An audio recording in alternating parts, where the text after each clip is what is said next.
Bonjour à tous et bienvenue pour cette nouvelle petite vidéo. Je voulais en faire une hier, le lundi matin comme à mon habitude parce que j'aime bien faire le bilan de la semaine le lundi matin. Et puis nous étions le 20 et j'aime pas tellement la date du 20, donc je voulais attendre le 21. Voilà, parce que j'aime bien le 21, voilà, pour des histoires de numérologie, de blackjack, d'ondes, enfin voilà, bon bref, tout ça. Donc mardi 21 novembre 2023, 8h08, pareil, excellente numérologie, 0808. Et voilà, je fais cette vidéo tout simplement à propos des stratégies, puisque je reçois de plus en plus de messages privés. Alors c'est des fois un peu pesant, mais je vais vous dire que j'en suis plus heureux que éprouvé, parce que ça veut dire que je suscite un intérêt, ça veut dire que il y a des gens suffisamment intelligents pour se poser des questions.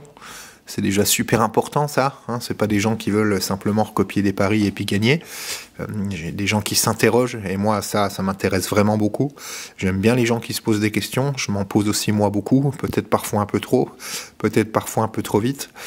Mais voilà, je reçois beaucoup de questions sur les stratégies, sur le 0-0, sur le froid, sur le chaud, sur ce qu'il faut faire ou pas faire.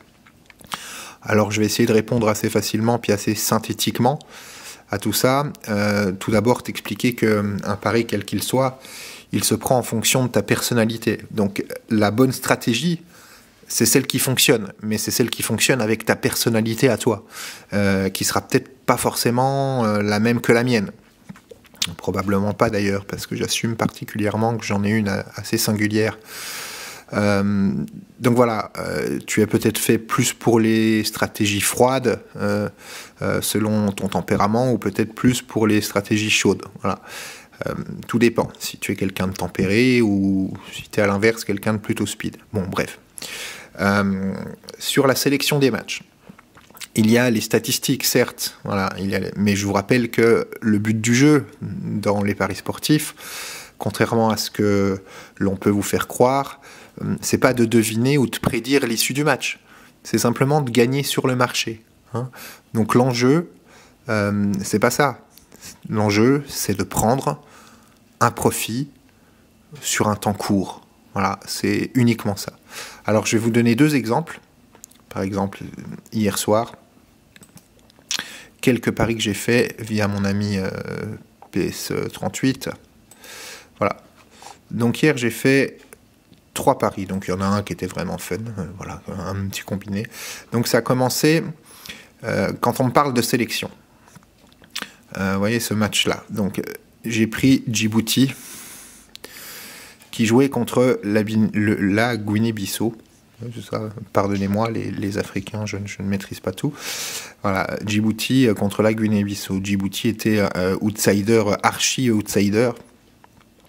Et même avec plus 2, avec un handicap de plus 2, la cote était quand même à 1,7. J'ai regardé le match lors des 10-15 premières minutes et il m'a semblé, au vu de ce que je voyais, mais je peux me tromper, mais il m'a semblé, au vu de ce que je vois, et c'est vraiment ça, quoi, c'est vraiment le ressenti du live qui fait la différence, que non, Djibouti n'allait pas prendre plus de 2 buts dans le match, quoi. En tout cas, pas plus de 1,5. Alors, ils ont perdu 1-0, hein, mais toujours est-il que ils ont tenu. Ils ont tenu et ils ont pris un but, je crois, qu'en fin de première mi-temps. Donc, j'avais placé, je crois, 80 € et j'ai gagné 57 €. Voilà, bon, bref. Là-dessus, juste pour m'amuser, j'ai pris le différentiel. Je me suis dit, tiens, je vais prendre que 50 € de bénéfice et puis je vais remettre, je vais prendre que 20, pardon, et puis je vais mettre 37 sur un combiné claqué. J'ai même pas réfléchi, j'ai même pas regardé s'il y avait des absents, s'il y avait des, j'ai fait n'importe quoi. Voilà, j'ai fait vraiment n'importe quoi, mais bon. Oh. Pour 37 €, comme j'en avais gagné, je me suis dit, allez, voilà. Donc, les résultats de fou, quoi. Enfin bon, Ukraine-Italie, 0-0, pareil. Ça se sentait pendant le match que, Albanie, il Féroé. Alors, c'est là aussi où je veux revenir là-dessus. Je regarde Albanie, il Féroé, je regarde les stats. Et puis, quand je voyais le match, je me dis, mais c'est pas possible, les îles Féroé sont nuls. Et à la, c'était pas tout à fait la 70e, je vois que la cote était toujours à plus de 1,80. Et au vu de la physionomie du match, toujours pareil, au vu de la physionomie du match, je me suis dit, non, il y a peut-être un truc à faire. Alors j'ai carrément mis 100 balles dessus. Bah boum, bah ça a été au bout, et j'ai repris encore 82 €. Voilà. Donc tout ça, c'est pour te dire, enfin c'est pour vous dire à vous tous qui me suivez et qui me faites l'honneur de me poser des questions, de me dire ouais, comment on fait. C'est surtout une histoire de ressenti en fait, voilà. C'est surtout une histoire de ressenti. Donc voilà ce que je tenais à vous dire, c'est que c'est déjà une histoire de personnalité. Le 0-0, tout le monde n'est pas fait pour le trader. Tout le monde n'est pas fait pour d'un coup voir un but et puis se faire cracher son pari, hein, parce que là tu perds tout direct. D'autres ne sont pas faits pour les stratégies chaudes, pour voir son cash-out qui descend, mais d'un coup il y a un but qui libère et ouf, tu prends 70% de profit.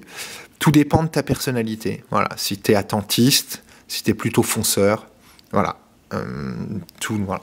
Et puis je vais terminer avec un pronostic pour demain soir, parce que je vais quand même faire une vidéo courte. Enfin, pour ce soir, là, maintenant, c'est que j'ai repéré hier soir une cote, moi, qui me paraît assez intéressante. Le Brésil a beaucoup d'absents ce soir. Alors, je sais très bien que Brésil-Argentine, c'est une affiche mythique, hein, voilà. Donc, tout le monde voit le Brésil. En tout cas, les bookmakers sont plutôt mitigés. 2,62 la victoire pour le Brésil. 3,15 pour l'Argentine. D'ailleurs, en étant un petit peu malin, tu mets 3,15 sur l'Argentine, 3,50 sur le nul. Et puis, s'il n'y a pas de but dans les 20 premières minutes, la cote du Brésil sera montée à 3. Donc, tu es sûr de faire une espèce de surbette. Mais bon, bref. Mais si le Brésil marque dans les 20 premières, tu as tout dans le cul, donc c'est pas la peine. Mais ça peut être aussi un autre angle d'approche. Voilà. Donc, j'ai pour ma part parié sur l'Argentine remboursé 6 matchs nuls à 2,15. Et cette cote me semble vraiment value au vu des statistiques, de l'historique des confrontations, de l'état de forme, de l'état des équipes. Voilà. Donc là, par contre, je me permets du pré-match. Alors, je verrai en live. Si ça me donne raison ou pas. Si jamais je vois que le Brésil domine, c'est pas grave, j'essaierai de contrer avec un autre pari à ce moment-là. En sachant que, contrairement à Orbitix sur Pinnacle, enfin sur PS38, qui est son équivalent, tu ne peux pas revenir en arrière. Hein. Ton pari pré-match est enregistré, c'est fini ensuite. Voilà. Mais bon, je me suis dit que ça valait le coup. Donc là, j'ai mis un bon billet, quoi. On verra bien. Voilà. J'ai mis les 180 entre guillemets de profit que j'ai pris hier. Je me suis dit, allez, on va essayer de les faire fructifier, de les faire doubler. Et de passer à 4 unités. Voilà. Puis si je me prends plante et si le Brésil marque, mais si le Brésil gagne, pardon, tant pis, c'est pas grave. Mais voilà, donc c'était juste le petit pronostic public, gratuit. Voilà, comme ça je me mouille un peu. Et puis on verra bien. Mais c'est en tout cas, ça me semble value. La cote est plus intéressante, encore une fois, on en revient toujours au même. Le ratio entre le bénéfice et le risque est ici incontestablement en ta faveur. Voilà, c'est-à-dire que ta mise est doublée, la cote est à plus de 2, c'est remboursé 6 matchs nuls, c'est l'Argentine. À mon avis, la cote est ici value. Ça n'est que mon avis, mais il semblerait qu'elle soit partagée. Enfin, la cote a peut-être dû baisser depuis ce matin, puisque je l'ai prise hier soir. Voilà, c'était juste pour faire un petit résumé. J'espère que ça t'aura été assez instructif. Et puis tout ça ne fait qu'alimenter ma démarche. Ma conclusion est le fait de dire que lorsqu'on aura un chat en direct où on pourra échanger tous ensemble, au lieu de s'envoyer tous des messages privés, de s'appeler, ça sera bien, parce qu'on pourra tous être ensemble et tous dire ce qu'on pense, et voilà, tous dire, moi je pars plutôt là-dessus, moi je pars plutôt là-dessus, moi je pense plutôt à ça, voilà. Donc chacun donnera son avis, voilà, et c'est super, parce que ça nous fait tous progresser ensemble. En plus, je vois qu'on a beaucoup de gens avec beaucoup de talent dans notre groupe. Voilà, il y a des spécialistes en statistiques, il y a des spécialistes en mathématiques, il y a des spécialistes en trading sur les stratégies froides, il y a des spécialistes sur les under 2,5, il y a des spécialistes sur les plus 1,5. Donc c'est génial, quoi, parce qu'on a des spécialistes un peu sur tout. Et voilà.